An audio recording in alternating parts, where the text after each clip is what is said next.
බලපත්‍ර ඉඩමක් මැනුම් කරන්නට ඔබ ඉල්ලුම් කරනවා නම් පුද්ගලික මැනුමක් සිදු කරන්නට ඔබට හැකියාවක් නැහැ. ඔබ විසින් සිදු කළ යුතු වන්නේ අධීක්ෂණ මැනුමක්. ඔබ විසින් යෝජනා කරනු ලබන අධීක්ෂණ මැනුම් සඳහා ලියාපදිංචි බලයලත් මිනින්දොරු මහතෙකු විසින් මිනින්දොරු දෙපාර්තමේන්තුවේ අධීක්ෂණය යටතේ ඔබට මෙම බලපත්‍ර ඉඩම මැනුම් කිරීමේ කටයුතු සිදු කිරීමට හැකියාව පවතිනවා.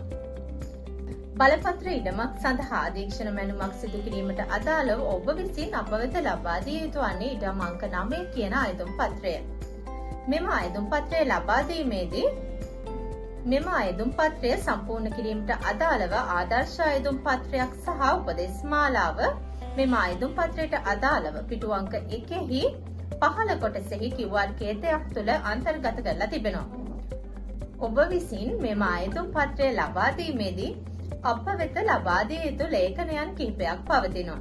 නිවැරදිව සම්පූර්ණ කරන ලද අයදුම් පත්‍රය සමග බලපත්‍රයේ පිටපතක්, එවැගේම ඉඩමේ මායිම් 4හි භුක්තිකරුවන්ගේ එකඟතාවය සහිත ලිපි අවශ්‍ය වෙනවා. ඒ වගේම ජාතික හැඳුනුම් පත්‍රයේ පිටපතක්, උපැන්න සහතිකයේ පිටපතක් ඔබ විසින් ග්‍රාම නිලධාරිය විසින් සත්‍ය පිටපත් බවට සහතික කර අප වෙත ලබා දීම අනිවාර්ය වෙනවා.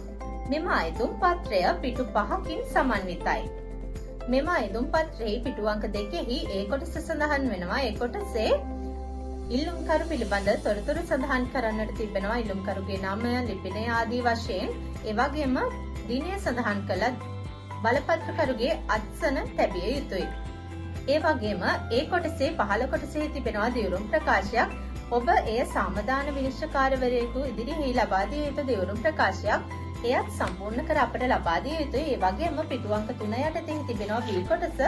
B කොටස අධීක්ෂණ මැනුම ඔබ සිදු කරන්නට බලාපොරොත්තු වෙන අධීක්ෂණ මැනුම් සඳහා බලයලත් මිනින්දොරුවරයෙක්ගේ අත්සන සහිත නිල මුද්‍රාව සඳහන් කළ යුතුයි. ඒ වගේම ග්‍රාම නිලධාරිගේ නිර්දේශය ලබා ගත යුතුයි. එම කොටස් දෙක ඔබ විසින් සම්පූර්ණ කර අප වෙත ලබා දිය යුතුයි. ඒ වගේම B කොටසේ තිබෙනවා ජනපද නිලධාරී නිර්දේශය, ප්‍රාදේශීය ලේකම්තුමන්ගේ අනුමැතිය. එම කොටස් දෙක ඔබ විසින් සම්පූර්ණ කළ යුතු වන්නේ නැහැ. ඒ වගේම අයදුම් පත්‍රයේ පිටු අංක 4 සහ 5 යටතේ සඳහන් වෙනවා මැනුම් ඉල්ලීම කියලා අයදුම් පත්‍රයේ කොටසක්. එම කොටස අයදුම් පත්‍රය ලබා දෙන අවස්ථාවේදී ග්‍රාම නිලධාරී විසින් සම්පූර්ණ කර අප වෙත ලබා දිය යුතු කොටසක්.